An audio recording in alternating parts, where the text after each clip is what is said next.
She gave the order in the middle of the hallway, her voice low and precise. The janitor stopped when the HR manager handed him the envelope. He opened it. He read it. He folded it back along its original crease, tucked it into his front pocket, and looked up at Morgan Ashford for exactly 1 second. Then he nodded, turned the cart toward the service elevator, and left without a word. Behind Morgan, mounted on the wall above the reception desk, a steel blue logo caught the afternoon light, the letter 5, curved and clean, designed by a man whose name was now on that envelope. Caleb Hartwell drove south on North Tryon Street with both hands on the wheel and the radio off. The city moved past the windows in the way it always did after midnight, quieter than it pretended to be during the day. The glass towers still lit on the upper floors, where cleaning crews worked other buildings, where someone else's hands were still moving. He did not call anyone. There was no one to call about this kind of thing. The apartment in Optimist Park was a second-floor unit with 1 parking space and a view of someone else's back porch. Caleb pulled in, sat in the car for 2 minutes, then went inside. Oliver was asleep with the bedside lamp still on, one arm thrown over the edge of the mattress. Caleb clicked the lamp off, stood in the doorway for a moment, then walked to the kitchen. He did not open the refrigerator. He opened the laptop instead. It was an old machine, the hinge loose on the left side, the fan running louder than it should. He did not go to any job boards. He did not open anything new. He navigated directly to the email folder.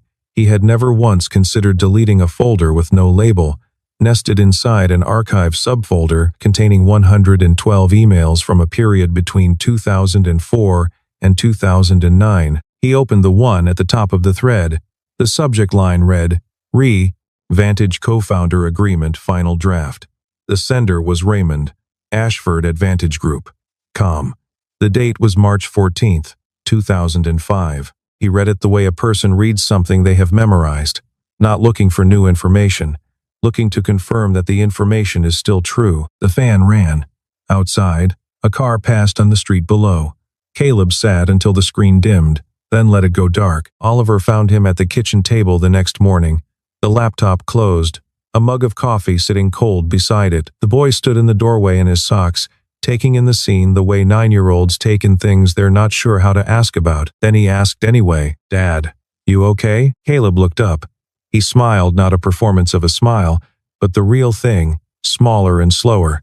"Just thinking about an old building," he said. Oliver nodded, the way he did when an answer was complete enough, and went to find his cereal. Caleb wrapped both hands around the cold mug.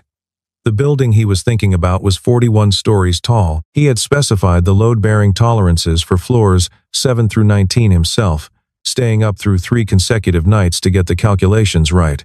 That was 20 years ago. The building was still standing. That was the part he needed to know, the part he kept coming back to confirm, the same way he kept coming back to that email. He had chosen to return to it. That was the part no one understood, because no one knew enough to ask. There is a difference between accepting a loss and forgetting what it was.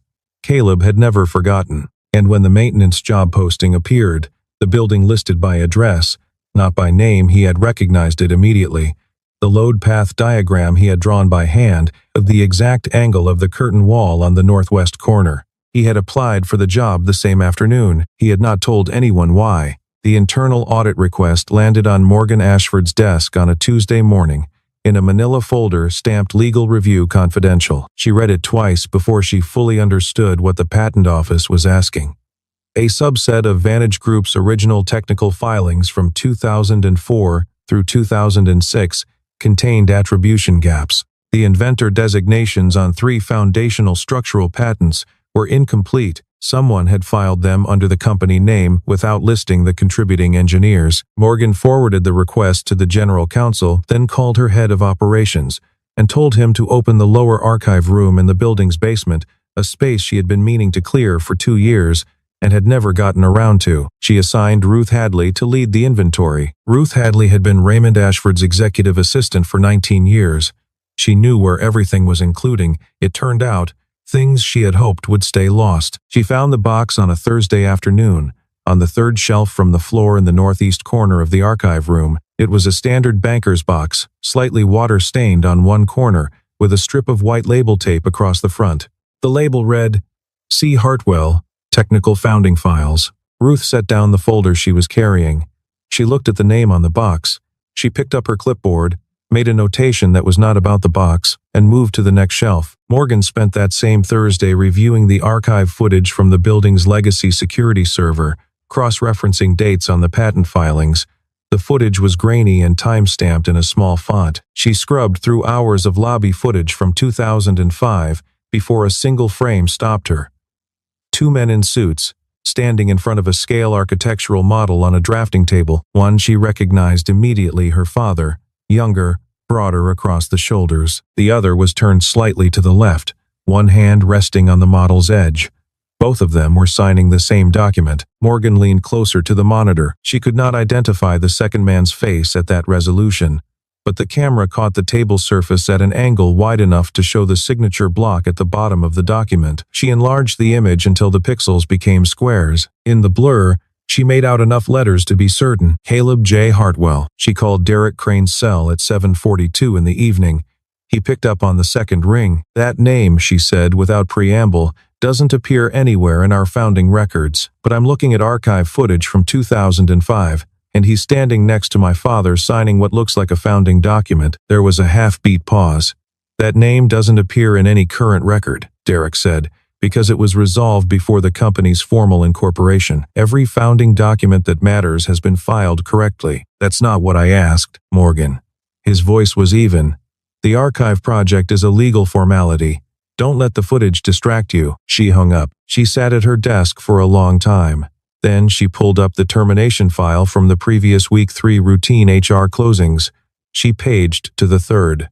Standard separation paperwork, the reason code, conduct, proximity to restricted meeting space. The employee name, Caleb J. Hartwell. Morgan read the name again. She read it a third time. It did not explain itself. It only waited, the way names do, to be followed. She found his address in the HR system and drove to Optimist Park the next morning without telling anyone. She did not know what she was going to say. That was the part that felt wrong.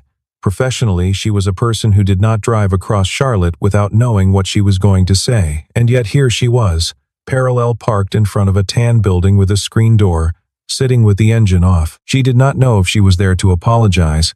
She told herself it was professional. She was not certain that was true. She knocked. The man who opened the door was wearing a gray Henley and work boots unlaced at the top. He looked like none of the things she had imagined on the drive over, not aggrieved, not calculating, not waiting for something. Behind him, a boy of about 9 stood in the hallway holding a library book with a spaceship on the cover. "Would you like to come in, Miss Ashford?" Caleb said. She had not introduced herself. Inside, the apartment was small and uncluttered, with the particular order of a space where someone has learned to make do with exactly what's available. Engineering texts on the counter, a materials science reference, spine worn at the top. On the wall beside the refrigerator, pinned with 3 pieces of tape, was a large, hand-drawn schematic. Morgan moved toward it before she thought to stop herself. The lines were precise, the notation system familiar from documents she had reviewed in the legal packet. It took her a moment to read the overall shape of what she was looking at, and then it resolved all at once, the way a figure in a puzzle does, and she was looking at a structural load diagram for a 41-story building. The specific arrangement of the transfer beams on floors 12 through 17. She had seen those same transfer beams listed in a patent filing dated September 2005. She stood there longer than she should have. Long enough that Caleb noticed her noticing. "Why were you working in that building?" she asked. Caleb set 2 mugs on the table and poured tea from a pot that had been sitting ready. He placed one in front of the chair across from him and sat down. "Because I helped design it," he said. He did not add anything. Oliver appeared in the kitchen doorway, considered the situation and said, "Do you like going up really high? Dad says you can see the whole city from the top of the tall buildings downtown." He said it the way children say things they've been told, and found genuinely interesting. Morgan looked at the boy. Something shifted in her chest, not sympathy exactly. Something adjacent to it, without a clear name. "I've been up there a few times," she said. "Is it scary?" "Not anymore," she said. And then, surprising herself, it was the first few times. Oliver accepted this and disappeared back down the hallway, apparently satisfied. Morgan turned back to the mug on the table. The apartment was quiet. The schematic on the wall caught the light from the window at a particular angle, the pencil lines going silver. She looked at it for a moment, then looked away. Caleb did not fill the silence. He sat with his hands around his own mug and let the room be what it was. It was the kind of stillness that takes years to learn. Morgan, who had not stopped moving in the better part of a decade, found it difficult to sit inside and did not say so. Derek Crane's private security contact sent the report to his personal email at 6:47 Thursday morning. Morgan Ashford's vehicle had been logged entering the Optimist Park area on Wednesday at 9:12 and departing at 10:17. Duration, 65 minutes. The address cross-referenced within the hour. He called his attorney, not the firm Vantage retained, but a smaller practice in Ballantyne that he kept on personal retainer for exactly this category of problem, and spoke for 11 minutes. Afterward, he sat at his desk and thought about the year 2009. He remembered the conference room with particular clarity. A Tuesday in October, gray light through the windows, Caleb Hartwell sitting across the table from him in a suit that fit well, but was clearly the one suit he owned for formal occasions. The man had not slept in days. You could see it in the specific way. Grief and exhaustion compound each other, the eyes tracking a half-second behind everything. His wife had been dead for 18 days. There was a 9-month-old at home with a neighbor. Derek had slid the NDA across the table and explained its terms in the most reasonable voice he had. He was genuinely reasonable about it. He had not lied about the compensation figure. $400,000, which was not an insult, which would provide for a long time, which would cover the cost of raising a child alone. Caleb had read the document for 20 minutes without speaking. Then he had signed it. Derek had known, even then, that the man was not choosing. He was surviving. There is a difference, and Derek had known the difference, and he had made the calculation anyway. He had told himself it was necessary, that the company needed clarity, that a contested founding was a liability, that Caleb's silence was the cleanest solution for everyone. He had believed this, or believed it enough. In the years since, he had not thought about it often. He had been good at not thinking about it. Morgan walked into his office at 2 in the afternoon and placed a printed screenshot on his desk, the grainy frame from the archive footage, the two men at the drafting table. "Tell me about this," she said. Derek did not pick up the photograph. "Your father brought me in specifically to clean up the founding documents after the partnership dissolved," he said. Hartwell was compensated and chose to walk away. The NDA covered all terms. Did he choose? Derek looked at her steadily. He signed. Morgan waited. Derek did not add anything further. She did not challenge him again in that room. She left without raising her voice, which worried him more than if she had raised it. He picked up the photograph after she was gone and looked at it for a long time. Then he put it face down in his drawer. That evening, Morgan sat in her car in the parking structure beneath the Vantage building and called Ruth Hadley's personal cell. "I need you to pull everything," she said. "Every original document from 2004 through 2009, patent filings, founding correspondence, board minutes, internal memos, everything in that archive room. I'll have a locked cabinet brought in for it." "Everything," Ruth repeated. "Everything." Ruth was quiet for a moment. "I'll start in the morning," she said. Her voice was careful. It was the voice of a woman choosing her steps on uncertain ground. Ruth brought the box up on a Friday, setting it on Morgan's conference table. Her eyes went to the window as she placed it down, and stayed there. Morgan opened the lid.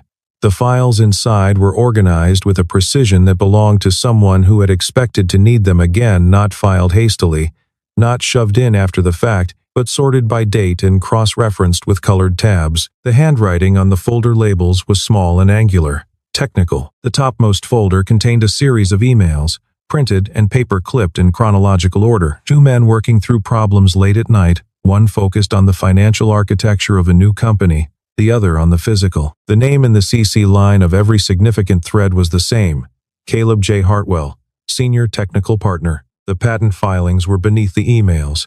The original application drafts, before they had been resubmitted under the company name alone, listed two inventors: Raymond Ashford, Caleb J. Hartwell. Morgan drove to Optimist Park for the second time without calling ahead. When Caleb opened the door, she held the box out to him. "I think you should have these back," she said. He looked at the box.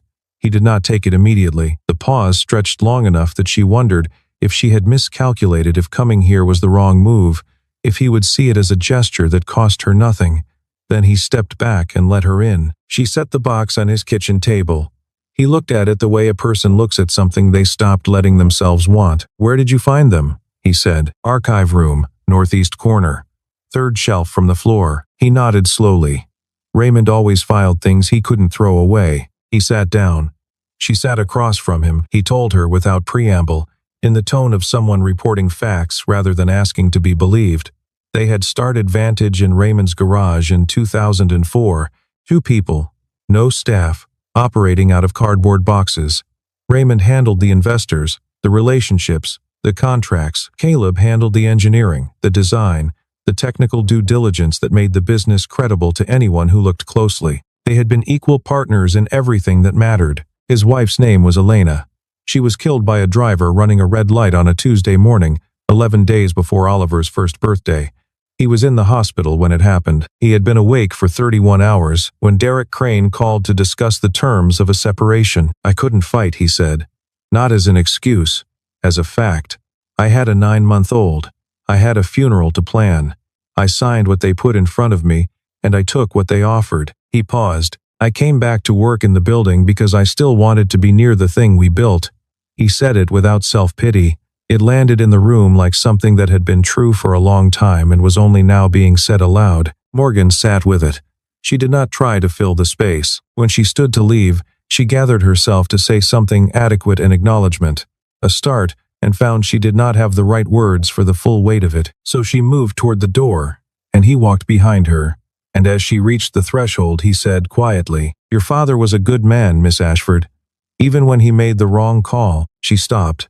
Her hand was on the doorframe. She did not turn around. She stood there for a moment, holding that sentence where it had landed, and then she walked out. Ruth Hadley arrived at Morgan's office at 7:14 on a Monday morning, before the administrative assistants, before the analysts, before anyone who would have noticed her being there. She closed the door behind her, which was something she had never done in the 31 years she had worked in this building. Then she sat down across from Morgan and put her hands flat on the desk. "I need to tell you something," Ruth said. "I should have told you years ago. I'm telling you now because I think what I know has consequences, and I've been carrying it long enough." Morgan waited. Ruth had been Raymond Ashford's assistant when he received his diagnosis. 12 months after his first cardiology appointment, when it became clear that the prognosis was not improving, Raymond had contacted an estate attorney, not the firm that handled Vantage's corporate matters, but a private practitioner in Myers Park, whom he had known personally for decades. He met with this attorney 4 times in the final 6 months of his life. Ruth had scheduled all 4 appointments. In those meetings, Raymond had been revising the company's founding documentation. He had been attempting to restore Caleb Hartwell's name and his share to the official record of Vantage Group's origin. He had wanted to transfer a portion of the founding equity, held in a trust mechanism, back to Caleb. He had wanted to do this before he died. He ran out of time. The final document was in draft form when Raymond had his stroke. It was never signed. Derek knew, Ruth said.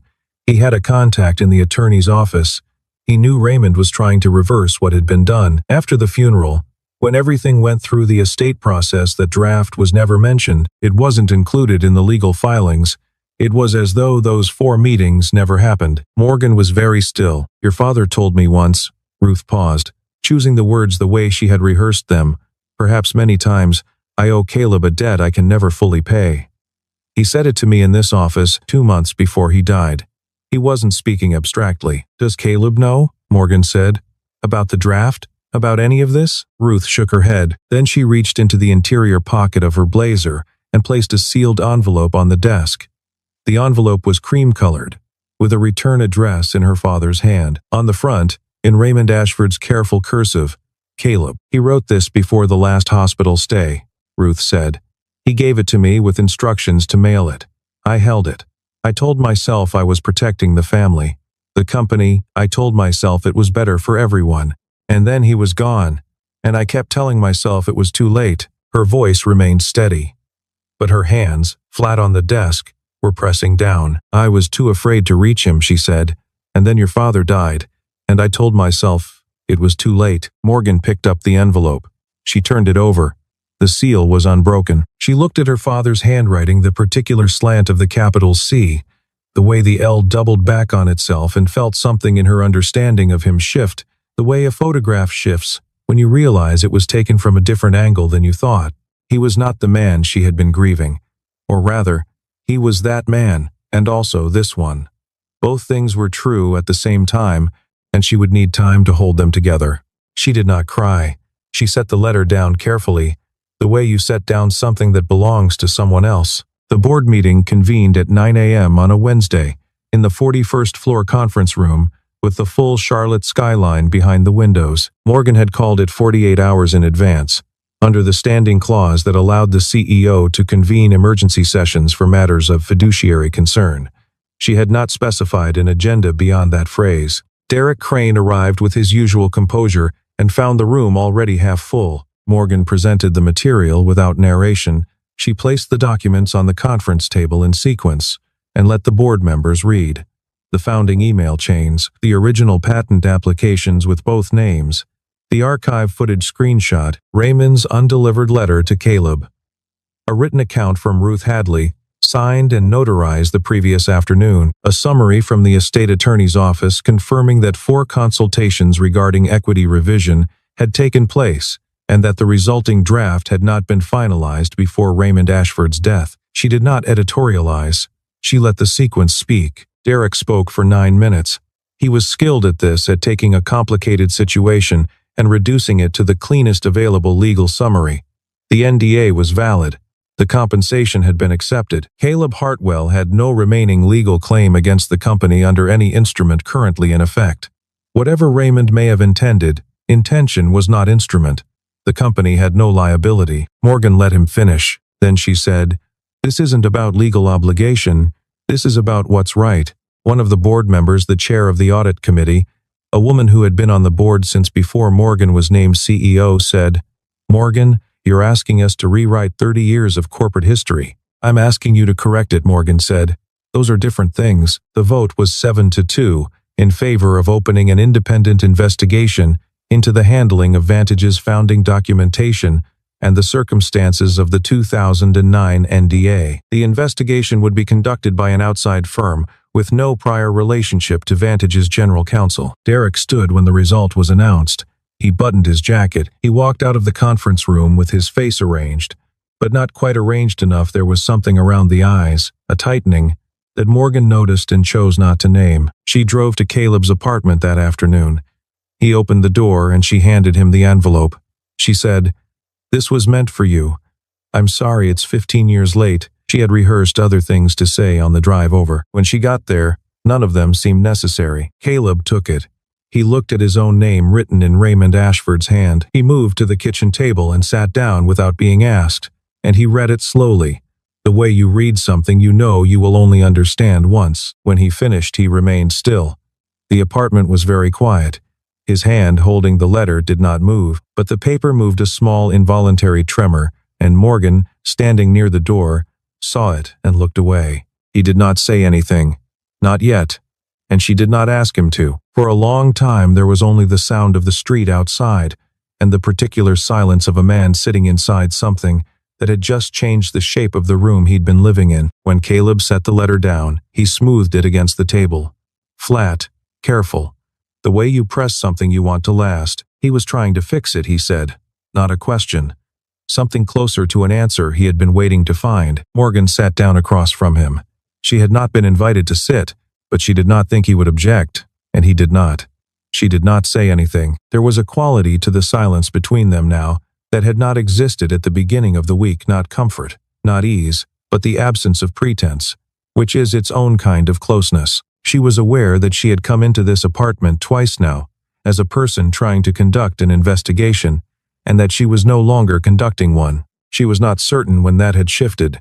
She suspected it had shifted the first time she saw the schematic on his wall and recognized the building. He told her the rest of it. He had not told anyone the rest, or there had been no one to tell it to. His wife's name was Elena Reyes Hartwell. She had wanted 3 children. She had been 31 years old. When she died, he had stood in the hospital and felt the entire architecture of the life he'd been building give way beneath him in a single instant, the structural load transferred from a foundation that no longer existed. He signed the NDA because he needed to eat. Because Oliver needed to eat. Because there was a next day, and a day after that, and survival is not the same thing as living, but it is its prerequisite. I came back to that building, he said, because I built it to last. I just needed to know it did. He looked out the window at the back of the building across the alley. Morgan watched the side of his face. Then she asked something she had not planned to ask. What do you want now, Caleb? It was the first time she had called him that. He heard it. She heard herself hear it. He was quiet for a moment. Then, I want my son to know his father built something worth keeping. The front door opened and Oliver came in from school, backpack still on, shoes on the wrong feet, which he didn't bother fixing anymore because they were worn enough to fit either way. He stopped when he saw Morgan at the table. Oh, he said. Hi, she said. He looked at the two of them for exactly the amount of time it takes a 9-year-old to decide whether something requires investigation, concluded that it did not, and went to the cabinet for a package of crackers. He sat on the counter to eat them, which was apparently allowed here, and opened his reading homework on his knees. It was ordinary. It was so ordinary it became something else. Caleb watched his son and said quietly, not quite to Morgan, not quite to the room, he's why I came back, not to fight, just to be near something that still mattered. Morgan did not answer. She did not reach for her keys. She stayed at the table while Oliver ate his crackers and turned his pages. And outside the window the light shifted toward evening, and none of them moved to end the afternoon. The independent investigation took 3 weeks and 2 days. The firm delivered its findings in a 40-page report that Morgan read in one sitting on a Sunday morning, the building otherwise empty, the Charlotte skyline flat and bright in the October light. The findings were unambiguous. Derek Crane had, following the execution of Caleb Hartwell's NDA in 2009, directed a systematic review and revision of Vantage Group's founding documentation, a process that resulted in the removal of Caleb's name from the company's historical record across its internal archive, its investor communications, and its institutional profile. This action had exceeded the scope of Derek's authority as CFO. It had not been disclosed to the board. It constituted a material breach of his fiduciary obligations. The board met again. They voted 8-1. Derek Crane was in his office when Morgan came to inform him, which she did herself, without an HR representative present, because she was the kind of person who believed certain things should be done by the person with the authority to do them. She told him clearly and without ceremony. He listened. He asked 2 procedural questions about the timeline of his access to company systems. She answered them. He nodded and said he understood. He did not argue. He did not offer any final version of the story he had been telling for 15 years. He took the elevator down alone. No one on the floor made a point of watching. That was its own kind of verdict. The board voted separately to offer Caleb Hartwell a formal restoration of his co-founder status in Vantage's official history, along with additional compensation to be negotiated through independent counsel. Morgan relayed the offer in person. She drove to Optimist Park on a Tuesday evening and sat with him at the kitchen table and laid out what the board had decided and what they were proposing, and she said carefully that the decision about what to do with it was entirely his. He had built the thing. The board was not the one who got to decide what that was worth. He thought about it for a week.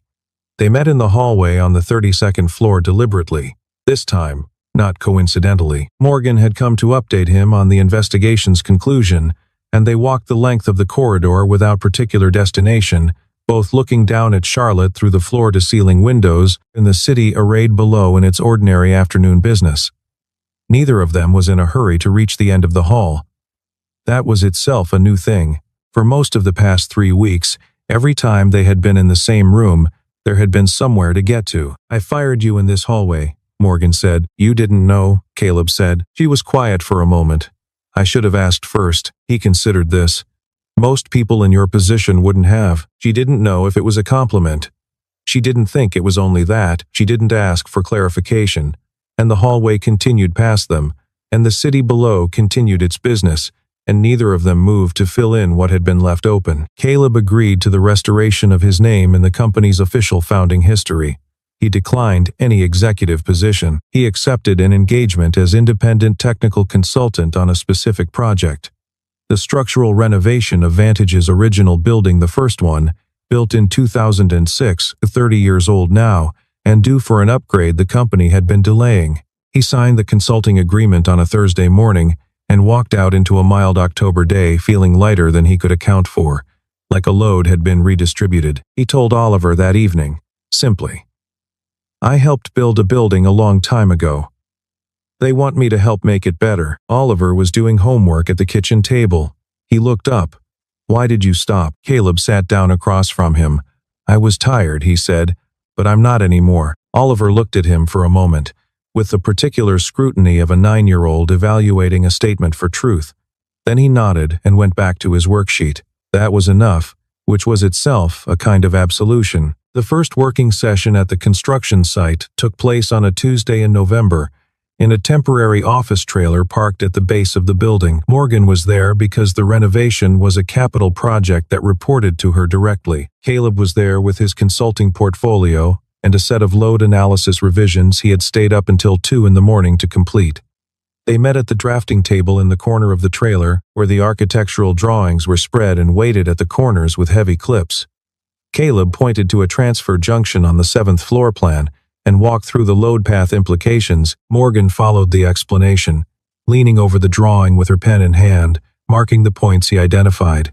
She asked good questions. Their shoulders were perhaps 4 inches apart. Neither of them noted this.